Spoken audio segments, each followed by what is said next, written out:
Did you know the IRS has a policy in the works that could severely limit your free speech and make it harder to find out how your representative votes?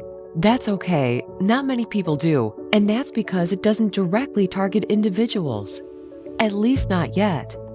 This new IRS rule targets the millions of nonprofit organizations in America, organizations with no political affiliation, churches, schools, shelters, as well as ones that are political. Most nonprofits could never endorse candidates, which is considered electioneering. But under the new rule, it would be considered electioneering for a nonprofit to describe how politicians are voting on your issues before an election. In person, in print, on the web. And that doesn't just apply to major elections.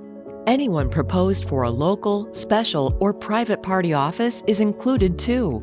If a nonprofit did any of these things again, even if they didn't know about the rule, they could be shut down by the IRS. Essentially, nonprofits have been given a total gag order. But it wouldn't just affect over 1 million nonprofit organizations. The free speech of private citizens is threatened too. Say you're a published medical professional or a teacher. If you decide to run for office, even just town council, nonprofits can no longer publish your material. Everything involving you or your work has to be expunged. But why nonprofits? Nonprofits are an important part of the political ecosystem. They inform people on public issues, including how their politicians vote, and without them in the picture, politicians, for-profit corporations, and lobbyists are the only ones with the public's ear. So why is the IRS doing this? Well, in 2013, the IRS wasn't allowing certain groups to apply for a nonprofit status, and they were basing this on each organization's name or perceived politics. Let's just say the IRS was really embarrassed.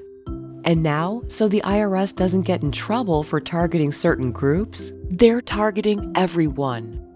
If we want to continue to know how our politicians vote about controversial issues, that a charity won't be shut down for working with a public official, that teachers won't be silenced if they run for office, then we have to stop this proposed rule. So what can you do to help? To start, you can share this video on Facebook and Twitter. Then, give your congressman a call.